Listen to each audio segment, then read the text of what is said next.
the network for the AV industry. What are you listening to? This This is AV. This is AV Nation. This is AV Nation. Ready. AVWeek. Performing. Scan. Week. Online. This is AV Week.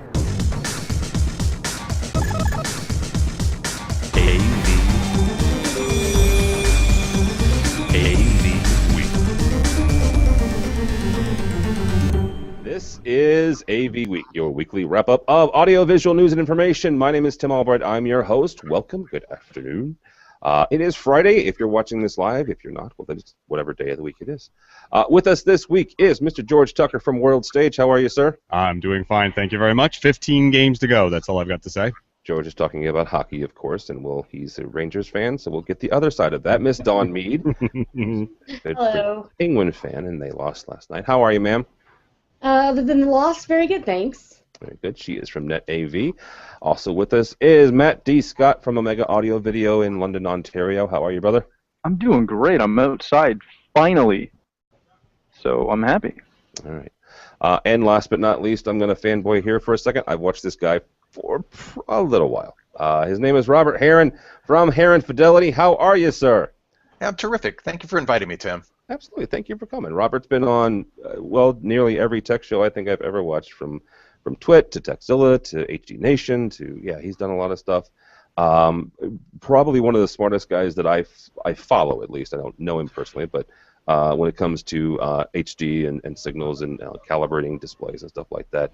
A number of years ago, you broke the news to me about Panasonic getting out of plasmas and this, that, and the other. So thank you very much for coming.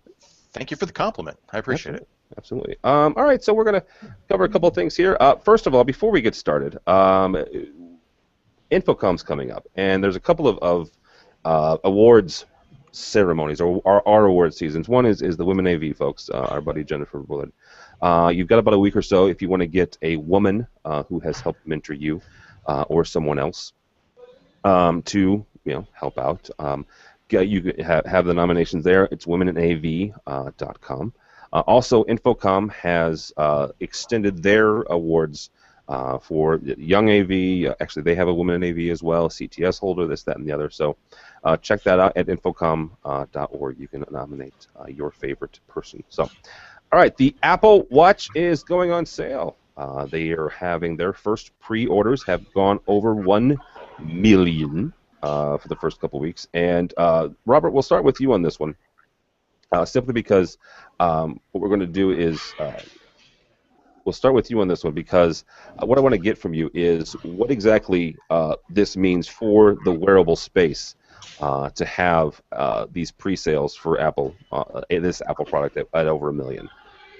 I think it shows specifically that there's a tremendous interest for people who own an iPhone or another Apple product that it can interface with. However, I think on the hardware side, it is really a first-generation product. And compared to other wearables that are out there right now that have a little more maturity, a larger app base, although that could change rather quickly in Apple's case, that whole limitation on power and having to recharge a device less than 24 hours. And Apple's claiming an 18-hour power window, basically, for keeping the device powered. That's not even a full day. And compare that to something like Pebble's first-generation wearable, where it can go almost a week, really, between charges. That I think is going to be the big one.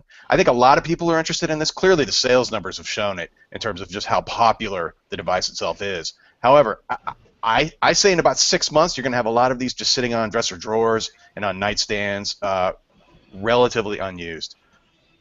That's awfully expensive if you buy the gold one. Oh, no. I mean, it's going to be fun for a lot of people, but the day in, day out, do you really want another device you're charging less than a day, every day, to keep it functional?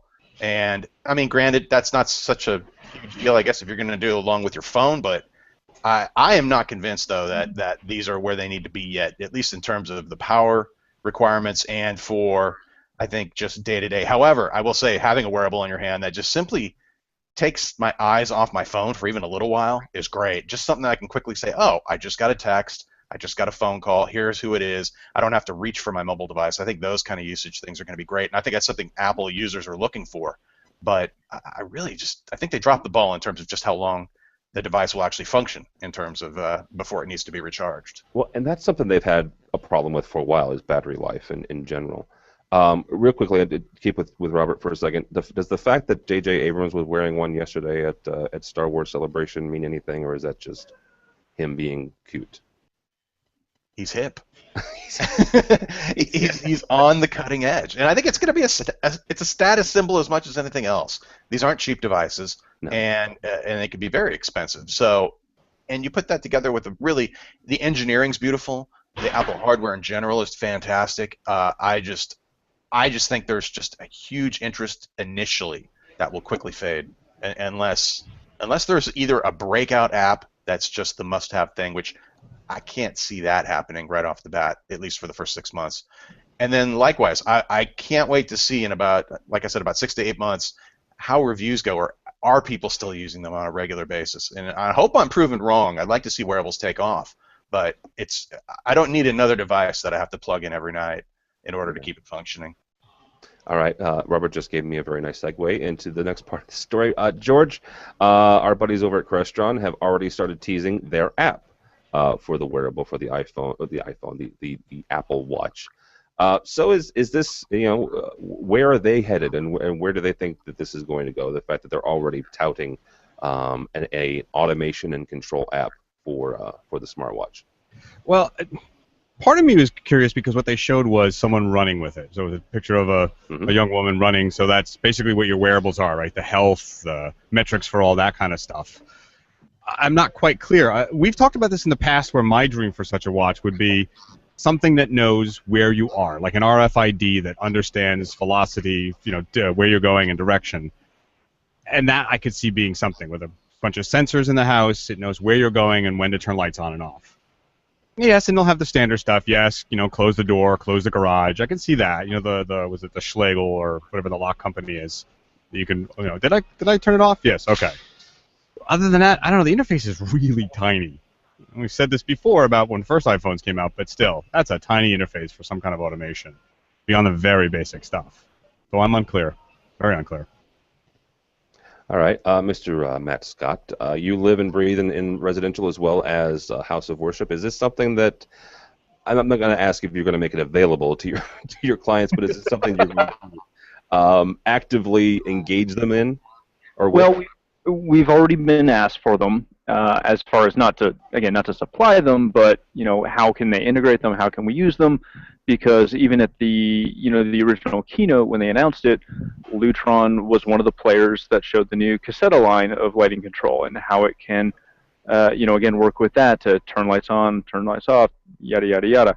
I don't know. I do kind of feel that this is one of those things that, in a couple of months, a lot of them will sit on the shelves, just like most of the other wearables that my clients have had over the years.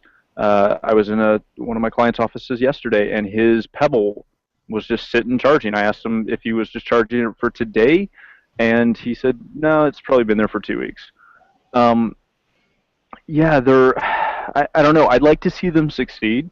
It's definitely been the biggest push for wearables that I've seen, just mainly because of Apple's user base. But as far as clients wanting them and wanting to actually do true automation with them, again, without some form of location services or something, I'm just not exactly clear on how that's supposed to function. Outside of, again, maybe utilizing Siri, again, to interface into that, locating the app, popping it up, and saying, Siri, turn my house off, rather than navigating through, again, the app process. But I really don't know. I haven't ordered one yet, but I will probably pick one up in the next little bit. You are my favorite fanboy. I did just say that. Well, no, but it's true. You kind of have to, especially my residential user base is probably 75% Apple, and out of that, especially with my higher end clients, most of them, I will say, will purchase one either for themselves or one of their kids, and will be tasked with, helping them learn how to use it. So without us actually having one in the office to mess around with, that becomes troubling.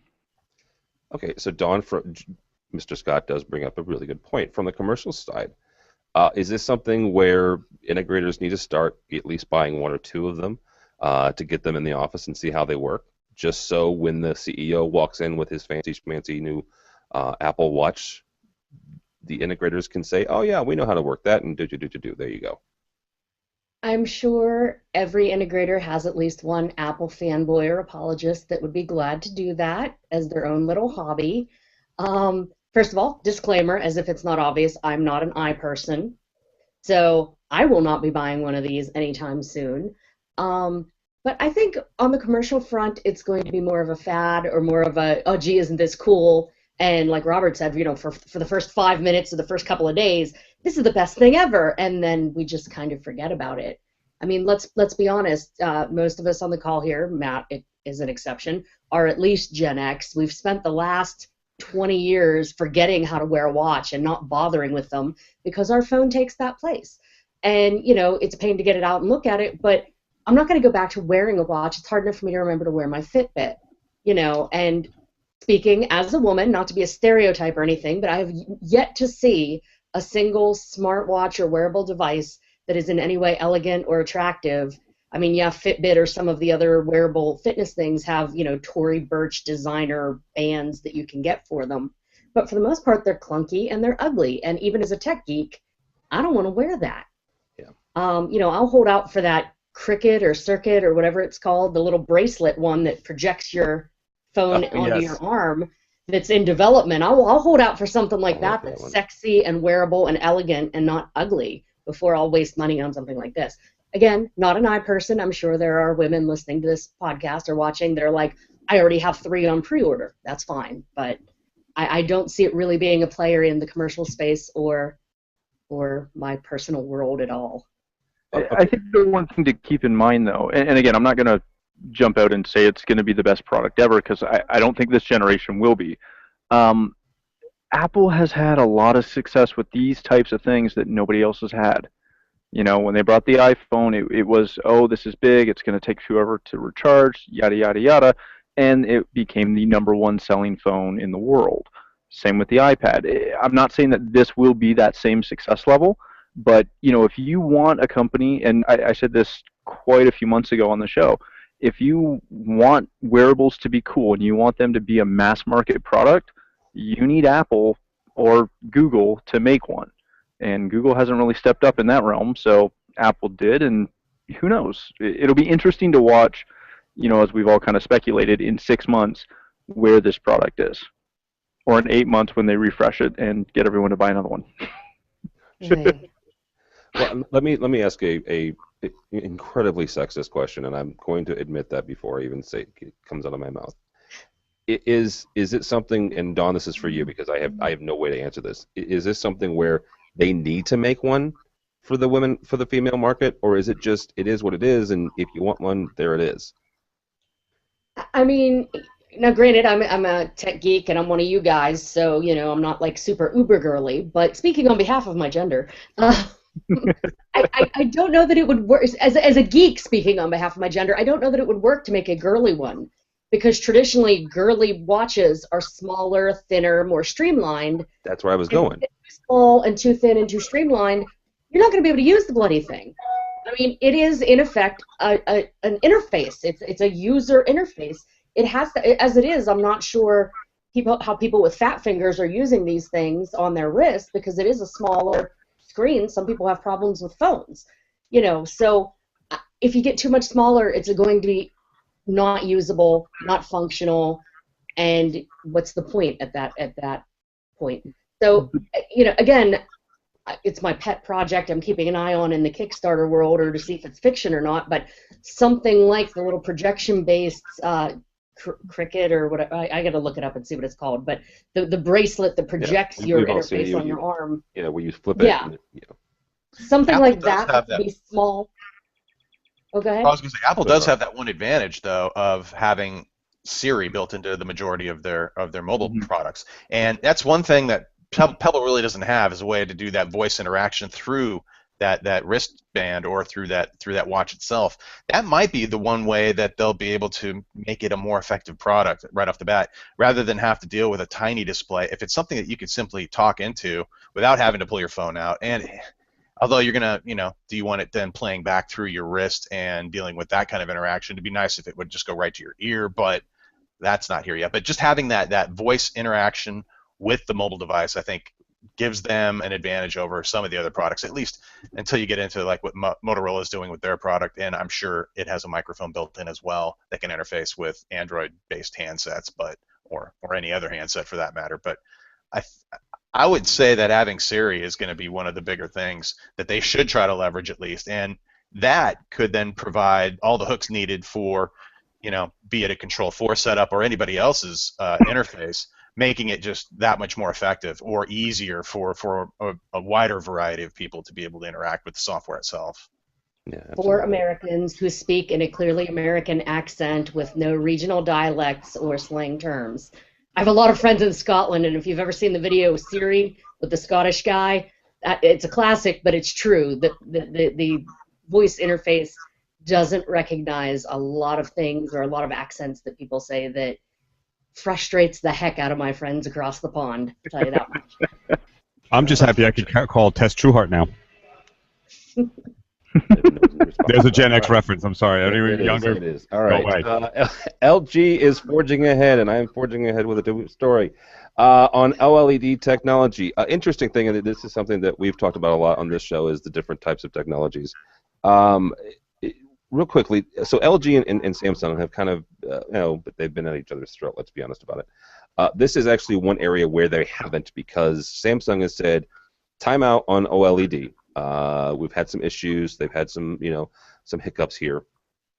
LG, on the other hand, is saying, yay, let's go get them. They're actually looking for partnerships currently in Japan and in China to get their OLED up and running. Don, where does that put? Well, first of all, what does LG know that Samsung doesn't know when it comes to OLED, or what do maybe they have up their sleeve that makes Samsung say, never mind on the OLED? If I knew that, I would have invested and made a bunch of money by now, because and for Robert's benefit, Tim and I are both OLED fanboys, fangirls. I've been waiting for this technology to become a reality and just bring one of those flexible, rolled-up screens home and put it on my wall in all glorious 80 inches or whatever. We're ways away from that, but for over 10 years now, we've been waiting for OLED to become a viable commercial technology. I'm still waiting. It's still not in my living room. I'm still disappointed, but it makes me happy every time we get a story like this that someone is forging ahead with it. I've got some small OLED screens that I use for marketing purposes that are fantastic. They're gorgeous. I love them. I want the big one. I want the dream I've been waiting for over a decade now. And if LG brings it to me, LG is my favorite this week. If Samsung turns around and brings it to me, they're my favorite. Somebody, damn it, bring me my OLED screen. And I think that's the point. There is Samsung isn't your favorite because they said no, thank you. Two different technologies, too, in terms of how they're going about manufacturing the panels themselves between Samsung and LG. LG decided immediately to say, you know what, we're not going to deal with making individual red, blue, and green OLED materials. We're going to make one flat white material and then put a standard color filter, just like they do with an LCD panel. Whereas Samsung, from the very get-go, said, we want to perfect red, blue, green OLED materials and then make each pixel emissive in that case, rather than have to deal and eliminate the color filter altogether. And that proved to be just, I guess, an insurmountable challenge, or an unprofitable one, most likely, where they just said, I don't know of any other manufacturer, at least with the numbers I've seen, that actually turns a profit on televisions other than Samsung. And it's minuscule what they actually make on that. But I think when it came to the OLED, they said they'd take a year or two off just to see what happens. And in the meantime, LG has simply forged ahead with sizes up to 77 inches for this year. Granted, the pricing is still expensive, but if you look at even over the last 2 years, everything's about half. The new 4K panels, of course, are going to be the most premium priced, but otherwise, this will be the year of high dynamic range content, and maybe certain TVs handle that metadata that will be embedded in these upcoming formats a little bit better than others. But I think when you talk about utter contrast, though, Don made that point about what makes OLED look so good. It's how dark black looks, and it's fantastic. And LG has generally, with their OLED panels, good out-of-the-box color. Some of their video processing is always a little what's going on, but they have been providing lots of updates for the current generation of OLED panels that seem to address those issues as well. But it's the TV I want. I'm sad to see plasma gone, and now that OLED can do even better contrast, better brightness, and better energy efficiency. So I too want that in my living room next, if I have to pick one display technology right now, at least over LCD. Well, yeah, I knew there was a reason. LCD's good, but it ain't no OLED, so. No. Isn't there also an issue though that OLED has a less of a lifespan? They say that some of the reds and some of the other parts of it will not last nearly as long. Well, compared to great what, though, for George? planned Plasma obsolescence. Compared to plasma or in general, LED? to LED especially. Like with the original Sony XEL1, that 11-inch panel they put out, blue would age faster than red and green, and so over time the display became more and more yellow. So you spent thousands of dollars for that original 11-inch beauty, and it was gorgeous. However, that was one of the things that, in particular, probably why LG went with a white OLED material as a backlighting system, compared to Samsung working on perfecting red, blue, and green and getting the longevity to where it needed to be. And the last I heard, they have it. Blue isn't as degrading as it used to be over time, but I think the costs just aren't there. And I'm really curious. I've heard now Samsung's contemplating coming back into the OLED space, so I'll be really curious to see what they do next year. I mean, their current generation of flagship TVs, that JS series with their quantum dot technology and other things, those are fantastic looking sets, but those aren't cheap either. Those are almost, especially with their flagship full array backlit model, the 9500, that's getting into OLED pricing, and you should see it in Canada. Oh, you can only imagine. So there's a lot of good flagship options this year, and I still say OLED's, just for the pure eye candy, is the one everyone will want, but the prices are going to keep people away, especially at least with the new 4K panels. Yeah, absolutely. All right. And George, to be fair, people said the same thing about plasma when it was plasma versus LCD, that, the plasmas burn in, the plasmas are terrible, the plasmas have horrible longevity. And since my OLED is not on my living room wall, my Pioneer PDP 503 CMX is still hanging there all these years later, and it's just starting to get a pink spot in the middle. We're talking about replacing it, but it still looks good. So, take these, it's not as good quality-wise with a grain of salt in some regards, because for what it gives you versus its couple of drawbacks, I'll still take the OLED. Well, and to keep in mind, especially again in the residential space, we're still seeing people upgrading panels now every 5 to 7 years at the maximum, or at least shifting locations and upgrading their main panel. Yeah, most of our clients are bumping every 4 years as far as down the chain. So if the OLED only lasts, say, 6 years before it's really questionable, and that owner bumps it into a secondary viewing location or a third viewing location, does it really matter? And at that point, do they really care about how much it costs 4 or 5 years ago? Like, I have a plasma I bought at dealer, like $3,200, that I still have and still use, but I don't complain about the price point anymore. Well, not too much. Well, not too much. Yeah, that's a valid point. From HeronFidelity.com, Robert has a website, actually, where I get a lot of stuff. The article is called Deal Alert. Talks about the fact that the 2015s are hitting the stores, hitting Amazon, hitting other places. That means that we have a glut of 2014s, which means that there's a number of different deals on here. The interesting thing, a couple to point out, there's a 50-inch Vizio for $530. You can get a 65-inch LG for almost, basically $1,600. George, we'll kick this one off with you. Where is, we just talked about price with Matt. Where is the price? Where is the magical area that we're going to land by the time everything is said and done and the dust settles? You go out to Amazon or where have you. What should you expect to pay for a 40 or 50 inch?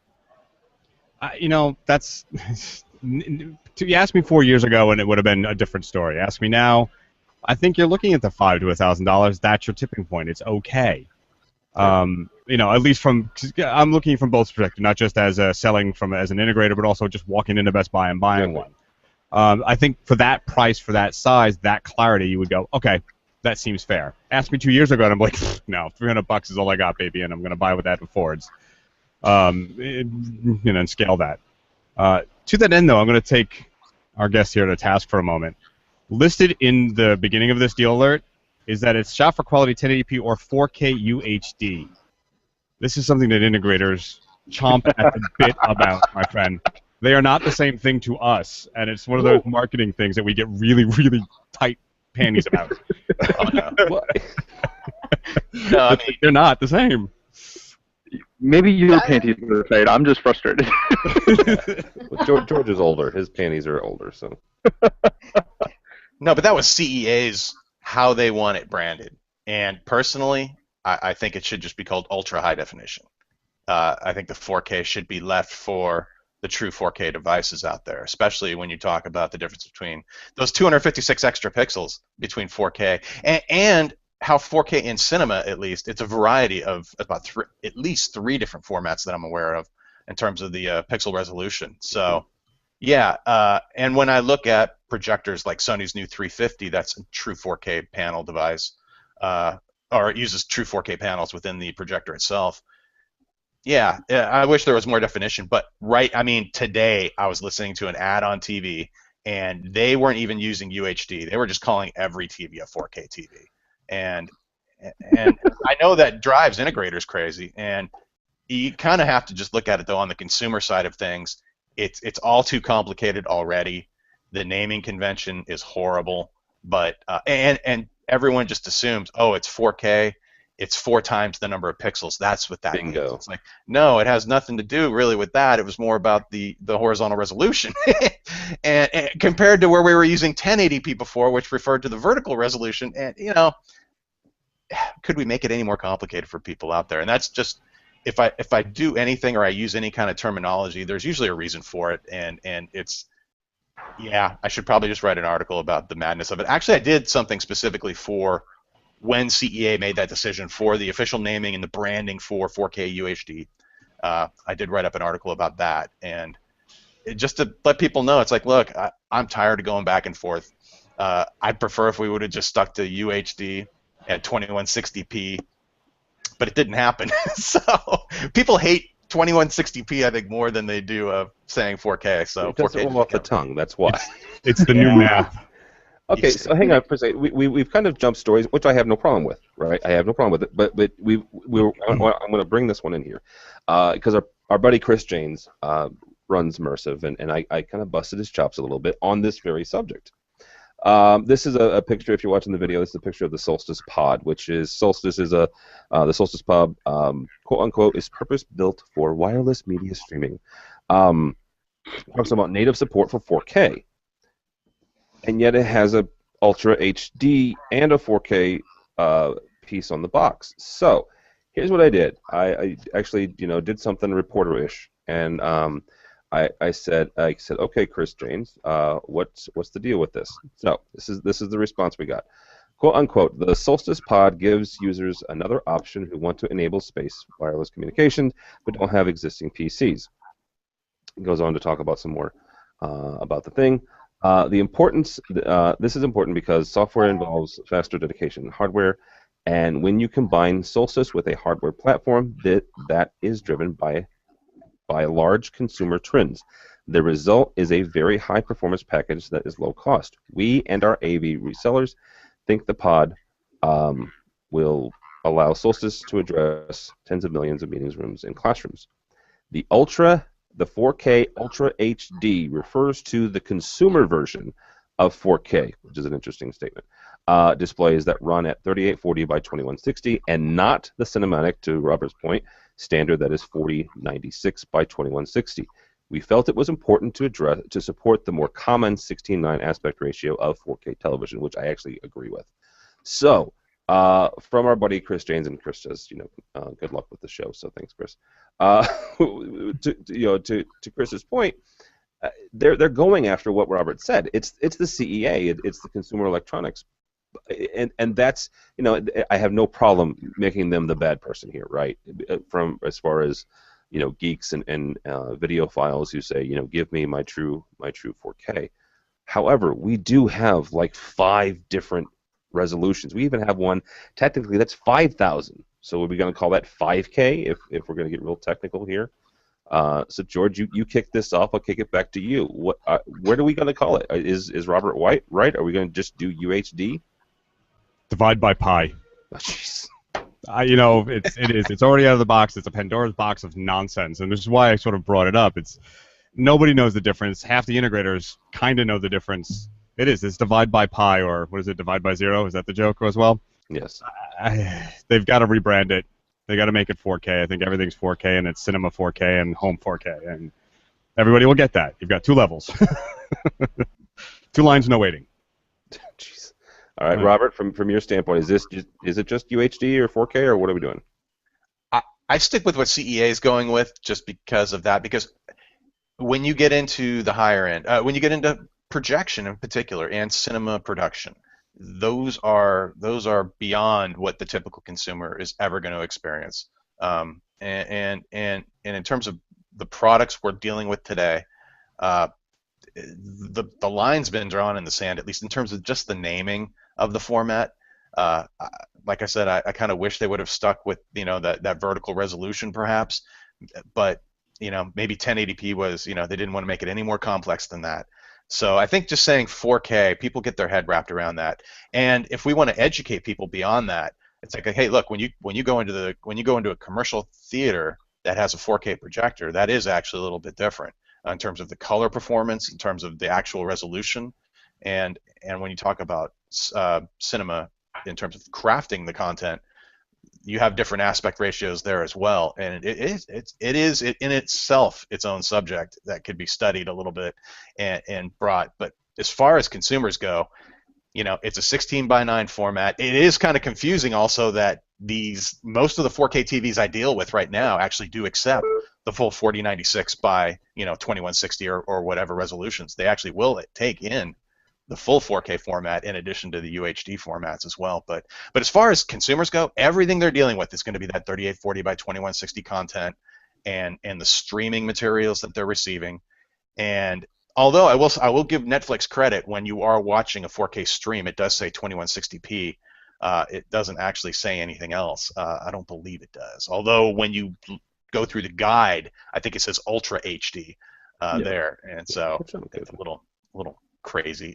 Yeah, like the CEA is trying, but apparently there is a lot of ambiguity, or just a little bit of wishy-washiness in terms of how we name things. But whatever makes it easier for people to get it through their head. That as much as I hate it, I like the fact that at least 4K and 4 times the resolution of 1080p sort of align, even though they don't. There's no direct correlation there. It's still at least it's a talking point where you can get the concept across to someone. And then get beyond the fact that, we're not even talking about compression, distribution, bit rates, audio quality, and other aspects of it that are equally as important in terms of just straight pixel resolution or contrast. People ignore that one, but going back to OLED just for a second, that is arguably the biggest piece of eye candy out there right now, is either having a super bright display in a bright room environment or in a dark room environment, having something that can do that epic black level that just draws you into it. And those, to me, beyond what we're going to name, the format, most people, I'm not going to say that. I was going to say that some people couldn't tell the difference between 2K and 4K content on most TVs anyway, but that's disingenuous. There are some people that can't tell the difference between 720 and 1080 too, so that's... Yeah. And in this compressed video streaming world we're living in right now, it's harder and harder to do. So I still am very thankful for things like the Blu-ray format, and hopefully looking forward later this year we'll have something that can do similar quality at a 4K, be it full 4K or consumer 4K content quality. So and Robert just brought up Robert just brought up a point I've been saying on this show for a couple of years now. is we live in a schizo world, because at the same time we're demanding higher and higher K, higher and higher quality at our video, and even higher and higher quality in our high fidelity perfect sound with lossless everything and just perfect acoustics.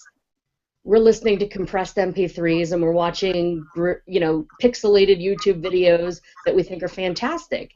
And it's like the middle ground has been lost, and we're in an era of extremes, both on the audio front and the video front. I just think of Ozzy, to paraphrase him from that phone commercial. How many bloody K are there anyway? Just where are we going here, folks? Figure it out. Absolutely.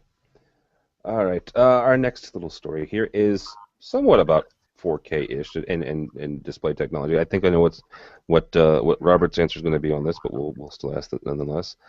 Silicon Core and NAB this week released their LED displays for broadcast. And what I want to ask is this: is real quickly, and Matt, we'll start with you because you do a fair amount, especially with House of Worships. What do we think is the best display for broadcast video? And what we're talking about broadcast environments where you're doing video production. Is it LED? Is it OLED? Is it AMOLED? Is it plasma? What is it? What is the best one here? We used to love plasma for it, but especially in the House of Worship market, it has gone very heavily LED. Again, mainly because OLED has not been readily available. Although I know we've done some systems that have some of the little 7-inch OLED monitors for CCU control, color correction control, and whatnot, and they're fabulous.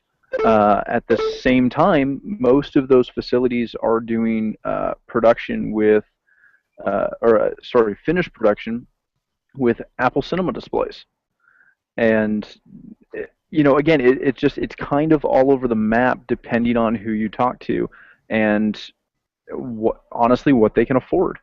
If they can afford to put some LEDs in, that's what they're going to put in, whether that's the best or not. It's such a hard one to look at anymore, especially specifically coming from my House of Worship background. It always comes down to the budget point. All right, which I realize didn't answer your question at all. No, you said sort of. You said it depends, which is not really an answer. Are you running for office? Is that what's happening? Yes, he is. I am. I'm going to stay on message. All right, Don, from your standpoint. That's a great question. Let me go over here. No. From your standpoint, what's the best one for broadcast? I'm sorry, did you ask me? I didn't hear Yes, everything. ma'am. Yes. I asked you over the rude Canadian. Everyone's talking. Honestly, we don't do a ton of broadcasts. Whatever looks and works the best in the situation. I don't believe that there's ever a single technology that works in every situation, because over the years, the integrators I've worked for, we've come up with perfect formulas for boardrooms. And then we go into a boardroom where that formula just does not work, and we have to use a more custom solution. Or we come up with a perfect formula for situation rooms. Same thing. You're always going to find that one guy, that one place, that one room that's going to defy your expectations and require something completely different. So I try to keep an open mind on these things and say, for that guy, OLED is the exact answer for broadcast. But for this guy over here or this room, it's not going to work, and here's why. And just try to stay flexible, because as soon as you say this is the answer, it's not the answer. Okay. At least in our experience. All right, George, from a staging standpoint, and your other various sundry uses, what's the best one, do you think? That's really not an answer that you can make definitively. It depends on what you're shooting with, where you're shooting, what environment you're in. I mean, plasma and LED work just fine, depending on where you are. The big studios use a lot of that. OLED would be a lovely thing. But this seems to be shooting to be the ultimate, if not the penultimate then. Saying, hey, we're not, where the end game is, but we are very, very close. They do help in what they say they're building, reduce a lot of the concerns broadcasters have about moiraying and artifacts that can occur based on how it interacts with the camera and broadcast compression, etc. So it's not really a definitive answer. You have to sort of know your environment, know what kind of studio setup, and what you're doing camera-wise. While broadcast can be very rigid in how everybody does it, you go from the studio to the live NFL game in that little broadcast booth, it's all different. You got to sort of make that assessment. So there's lots of answers out there, and that's the reason why. All right, Mr. Heron, you're the last word on this. What is the best solution as far as displays for broadcast? I think in this case, it's good to point out to people that this is LEDs, as in not an LCD panel. Yes. This is actually, they're saying with the latest generation, they're down to 1.5 millimeter per pixel. I'm assuming that's hopefully per subpixel maybe, or maybe not. Maybe that is then that would be split 3 ways. Sony showed off an LED prototype at CES a couple of years ago, and it was fantastic. And one advantage that this type of direct LED display would have over a standard LCD panel would be off-axis viewing, uniformity. You can control the binning of these LEDs very carefully, and other than when you get into where you have to reduce the brightness of the display for some reason, and you might get into where the power management or flicker artifacts that occur with displays like that. When on most typical LEDs, basically, if you're going to reduce the brightness, you're simply increasing the strobe time, basically, on it. So that could be an issue, but I think as far as just uniformity, the directionality of the brightness would be something I'd be curious to see how it looks off axis and things like that. But in a broadcast environment, typically everything's aimed very carefully. You would have great control over the lighting in particular for the panel across edge to edge, corner to corner, and it should make for a fantastic display. I'm curious about longevity. I mean, I assume that their designs are as good as anyone's, and these should last a good long time. But also with heat production as well. Typically with a lot of these panels, they require good cooling. I'm also thinking of like outdoor LED displays as well, but like for ballparks and things like that, where it's a whole different issue. But it seems to me it'd be a great replacement for plasma with better characteristics, especially with the difficulty of doing good uniformity with an LCD panel. And that it could be a win-win, and I hope it's successful. I don't see these necessarily being used in production environments where you're sitting in a darkened room doing careful, either editing or coloring of video content, maybe. But there's no reason I guess they couldn't. I go back to that demo that Sony showed off with their the crystal LED technology. Yes. Mm-hmm. It looked fantastic. However, what's the cost of that? On the consumer side, I don't think that's coming anytime soon. I think that's even more expensive than an LED or an OLED panel would be. But it is kick-butt technology, and I love LEDs in general as a lighting technology and as outdoor display technology. And if they can make it work in the stage of indoor AV production, all the better. Well, and Sony just kind of dropped that whole crystal thing after that CES, didn't they? I mean, they said, here's this great new technology we have, and 6 months later, at the very next trade show, they said, yeah, never mind. Here's an actual, a real LED. Sony is always a couple years ahead of where they probably should be in terms of products, and they'll make things that they basically, within their own line of consumer products, created a 4K ecosystem that included everything from the cameras to the final display with a content delivery system, and it was all extremely expensive, but they put it together and even expanded color initially with some of their technologies, and a lot of it was just a little too soon, or it was like, oh, I have to buy all in with Sony and I can't mix and match other devices. So I love them for what they do, and they push the boundaries, especially in consumer electronics, but it doesn't necessarily make for a very successful product run on certain things. So, but it makes for a very smug dawn. I don't know, Tim, if you go back to the AVWeek right after that show in January of 2 years ago, 1 year ago, whenever that was, and you were all upset that our OLED was going away because Sony came out with this Crystal HD, and I said it's not going to last. OLED is coming. It's not gonna replace our OLED. No. Thank you. I think the biggest challenge for OLED will be in the next couple of years will be the quantum dot technology, and currently it's done as an enhancement for LCD panels, but that's really kind of a side business.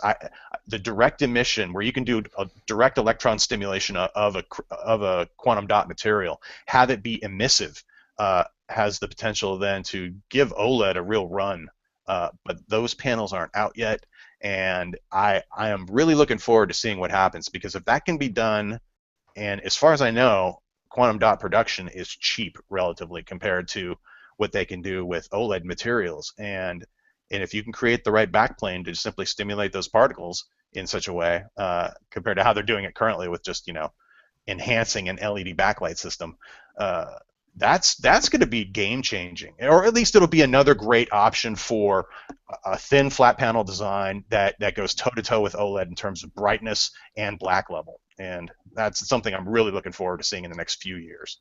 Well, and that's the whole thing about emissive versus transmissive technology. Not to sidetrack on that, but Robert makes a good point. When you have emissive technology, you're able to create, right, the blacks. You're able to create the reds and the greens. With transmissive, which and somebody correct me if I'm wrong, because all three of you are smarter than I am. Transmissive, I've always explained to people, is basically a digital stained glass window, right, where you have this light source and it's going through some sort of membrane that's actually the picture. How are you going to create black with light? That's always been my contention. That's why I love plasma so much. That's why I love OLED. That's why I love the quantum dot stuff. Is because the light source is actually creating the picture, right? And Robert makes a point about that. That's why it's just the emissive technology in general. That technology that is just better in general. So we often bash Sony on this show, because from an integrator's point of view, they really haven't done a heck of a lot to make us happy. And we've we've made fun of them. But Robert brings up a good point. Robert, I'm going to tell you, to us, what this sounds like with your description of them doing really advanced stuff. There's the term, a comedian's comedian? Comedians get what he's doing. It's with rhythm. I really start to think Sony is sort of the technology technologist. Only if you're really deep do you get what they're doing. You go, wow, man, that was groovy. But the rest of the world just goes, where are they going? All right, I'll buy that guy. Somebody else. Mastered in 4K. Yes. Oh, stop that. But that also incorporated their expanded color palette beyond the current Rec 709, and you know what? It was something else they kind of pushed along, but it just fell flat with consumers because it was a Sony only thing per se. And going forward, we're looking at things like bringing DCI P3 color space to the consumer side now, and I think that will prove to be much more popular. So we'll be approaching the color quality of commercial cinema in the home, hopefully later this year, with content that's appropriately authored. But yeah, I agree. I think Sony does amazing work with creating these ecosystems of playing with greater color palettes and greater resolution. And here's the whole end-to-end in terms of making that work. But if they can't make money doing it, it just won't be around. And unless you have a successful cell or smartphone line backing up your product development, it's a challenging environment nowadays to keep at it, building TVs and taking risks. And I wish they keep doing it. I hope they do. And otherwise, we're stuck with a bunch of it is a commoditized environment anyway, as it is. But still. Yeah, I mean, you made a good point earlier about nobody makes money really making displays. I mean, Sony's ecosystem is from the top down, right? They create the movies that are they do them in 4K, and they're looking for an entire range. Like you want to get Spider-Man in 4K, you want to see it the way it was really intended. Well, then you have to get a Sony display, and I think somewhat that's what they're planning on. I will give them credit though. They have the best. They have the only, as far as I know, one of the few consumer 4K streaming products with their FMPX10 digital 4K media player, whatever it's called. That they recently opened up with a firmware update to allow it to work with any 4K TV now that supports the latest copy protection standard, HDCP 2.2. So if you made that investment and you were just looking for something to connect to it, there you go. At least that's one way I've seen Sony back off a little bit about being, you have to plug this into a Sony product, otherwise it just won't happen. So. Yeah, I wasn't aware of that. That is good that they've done that, because typically it's one thing they've done though. So, and it's still a pricey product for 4K distribution, but it is the best I've seen as far as quality goes so far. So. All right. As we wrap up here, I'm going to see if I can't break the entire internet and see if I can't figure this out here. From our friends at actually it's core.org, org. What I'm showing on the screen here, if you go to studio.org. it's a beginner's level of virtual or visual coding. I'll put a link on the show page, but it's based off of Disney's Infinity characters, and if you're not familiar with Infinity, it's open architecture gaming where you buy these little characters, you put them on the platform, and you bring it up, and you can be Buzz Lightyear, you can be Captain Jack Sparrow, you can be Hero and Baymax from the movie, and this runs you through several different levels on how to code visually. And so what we're doing here is you say, okay, here, there we go, we're making the little guy run, and it takes you through several different levels on how to visually code. Now, is this hard coding? No. Is this lines and lines of HTML code? Absolutely not. And I'll be the first to admit that. However, it's a start, and it's a start as someone who looks at my kids as they grow up, and then their dad does what he does, right? And I look at trying to hire programmers and seeing where they're going to come from.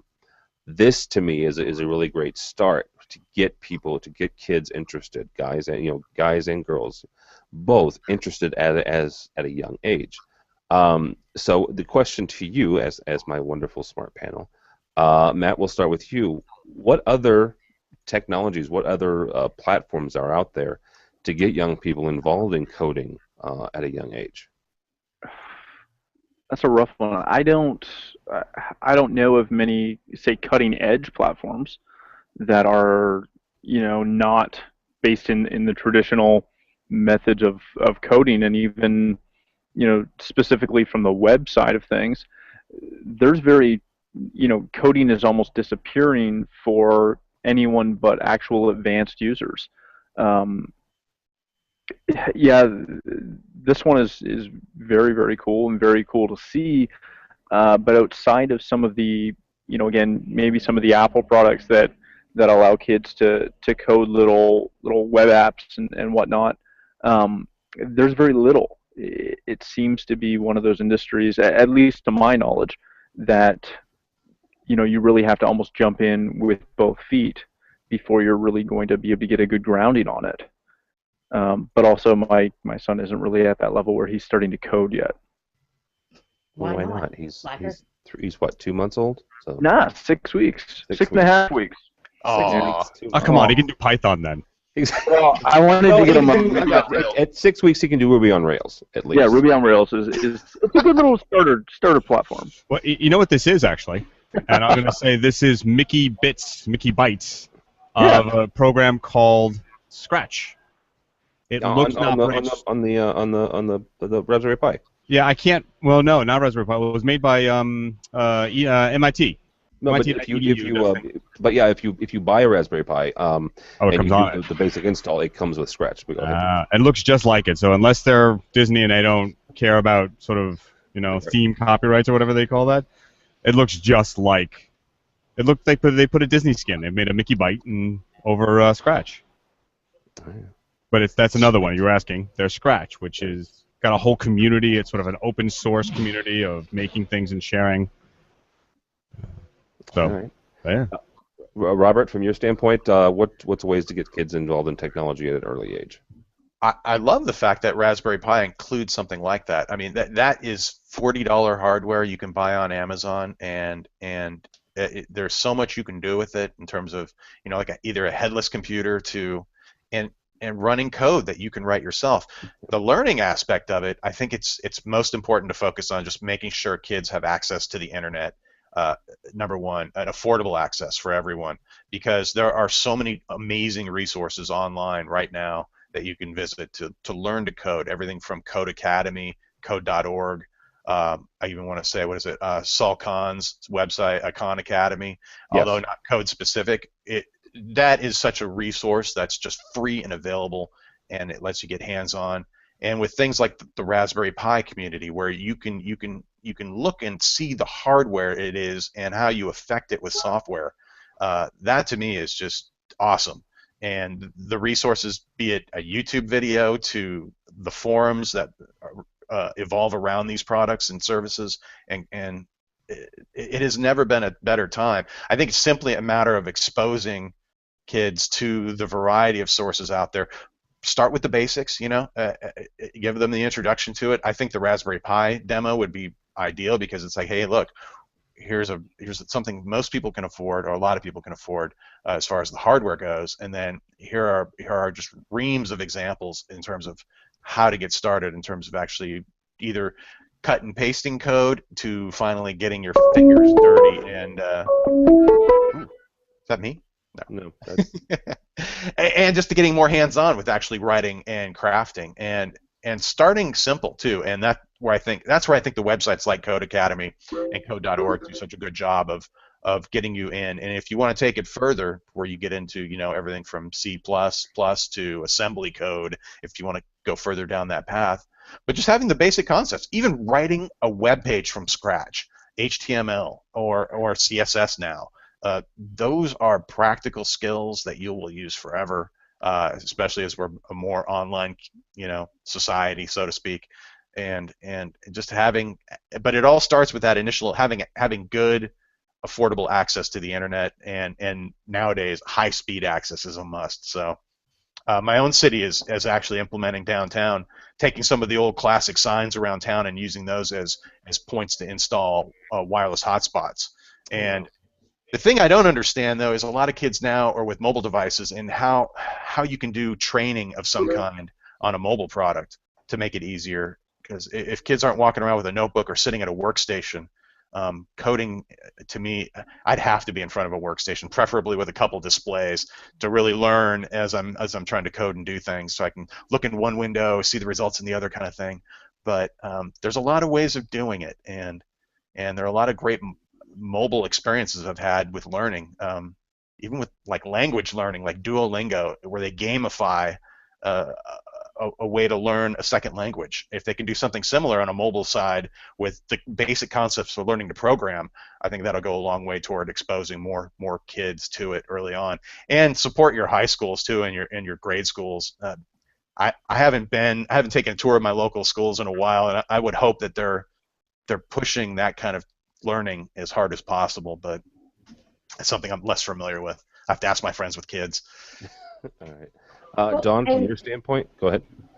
Oh, I was going to say, building on what Robert just said, there are a lot of options out there. I know Boy Scouts and Girl Scouts both have technology and coding type activities and badges now that kids can earn if they're involved in scouting.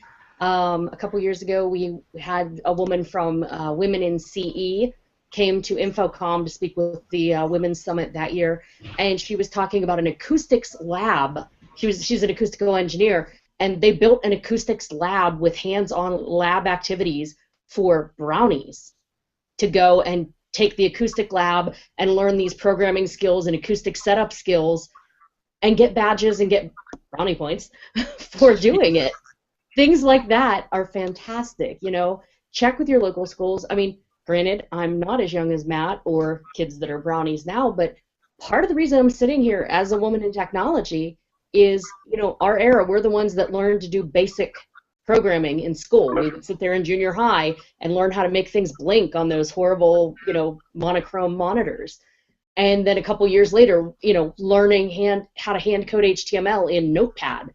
Yep. Like, I'm dating myself, but that kind of stuff really was cool. It was something that not everybody could do. It was awesome to learn. And those skills brought me to where I am now. So, just even if there's nothing in your area for schools or for brownies, Boy Scouts, any other youth activity, even if your local summer camp doesn't offer it, man, we're all tech people. We're all geeks. Go find a kid that has an interest and say, hey, if it's cool with your parents or your school, I'll come and show you some of this stuff because it's awesome. Give them an internship or, a free summer workshop, something. There are all ways that we can build not just the skills for programming, but the skills for technology, because Lord knows we all have a hard time hiring skilled tech people in the AV world. That's a way to do it. Build them young.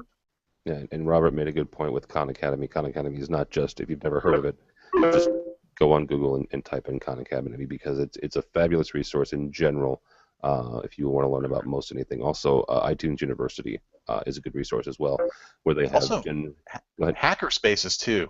They've been springing up in my local area quite a bit, based either upon the Make scene with Make Magazine or just individual, depending on either maybe you're into 3D printing side of things, or with just building individual electronic components using things like, be it Raspberry Pi or some of the other hardware that's very modifiable.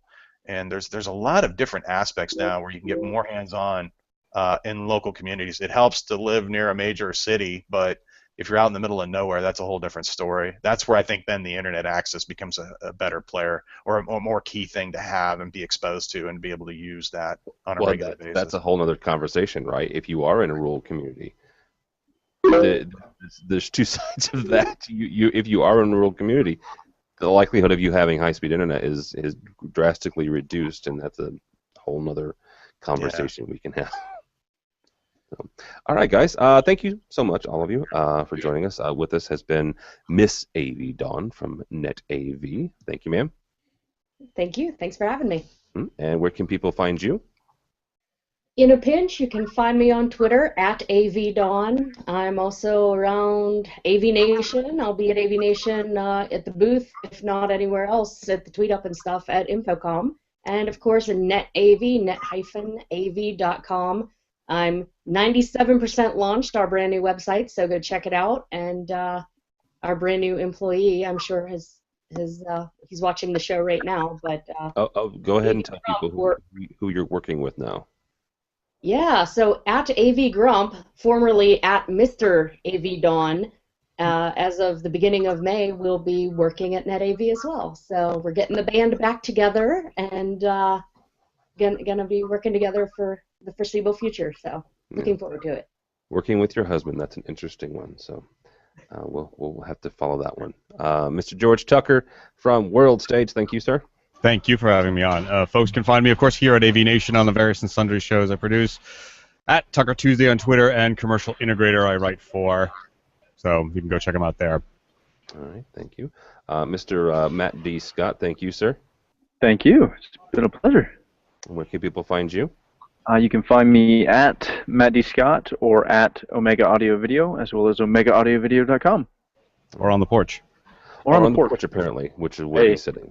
So. Hey, we finally got a day in the 70s with sun, so it was equal distances to my house or the office. The office doesn't have a deck, so yeah, I went home. And he also writes for SCN magazine. So. Yes, I write for SCN and all kinds of goodies. And last but certainly not least, Mr. Robert Heron from Heron Fidelity. Thank you, sir. Hey, thank you very much. It was a pleasure hanging out with you guys today. Thank you. And if anybody's interested in some of the stuff that you're doing, where would they find you? Check out my website, heronfidelity.com, or follow me on Twitter at Robert Heron. And those are you can find everything else I'm doing through those portals. So feel free. Very good. All right. My name is Tim Albright. Most likely don't follow me, but go by the website if you would, please. There's an awful lot of people that do an awful lot of cool things there. avnation.tv. avnation.tv. You will find this very program and a host of others. We have a brand new EdTech show coming down the pipeline next week, which is our education-focused show, looking at college and higher ed for AV. We have a new Live Life coming down. And one just posted. One just posted, apparently. There you go. And about RF mics. See, that's what happens when you have the producer of the show on. He tells you these things. So. New Live Life, new lighting guy coming down next week, and a new AV Crosstalk just posted. All right, well, there you go. See. And a new AV social set to record in the next week, provided everyone's schedules stay clear. See, Robert, I don't do anything here. They all just... I was going to say the AV Tweeps hashtag is yours as well, isn't it? Well, it's not. No. We claim ownership. We claim ownership. I mean, you can't really own it, but I follow it. Truth be told, it was established by one Johnny Moda back a couple of years ago. Oh, okay. He still is one of those guys, but it was quickly absorbed and utilized by the AV integration industry. So yeah, absolutely. Because I actually keep that on my feed, and it's a great resource, and it's fun just to see what other people are doing, especially on the integrator side. That's a big part of what I do. I mean, I love calibration and display testing, but seeing how it all gets put together is awesome, and it's it keeps me in the loop. Very cool. Yeah. So we do a thing. If you're in the Orlando area, come June, was it 18th now? We're doing a tweet up where we have the folks that follow AV Tweeps. It's a networking event, get together. You don't have to be on Twitter if you're going to Infocom, but come by. We have a little room there, W223A. Got that ingrained in my head now. At the Orange County Convention Center in Orlando, there on International Free Drive. food, free drinks. Free food and free drinks, and a big giant. And fabulous company. Some of them are fabulous. We're all a little fabulous, Tim. Let's admit it. Come on. Okay, a little fabulous. Okay, I'm a little fabulous. All right. But that's going to be it to it. AVNation.tv, AVNation.tv. Thanks so much for listening. Thanks so much for watching. This has been AV Week.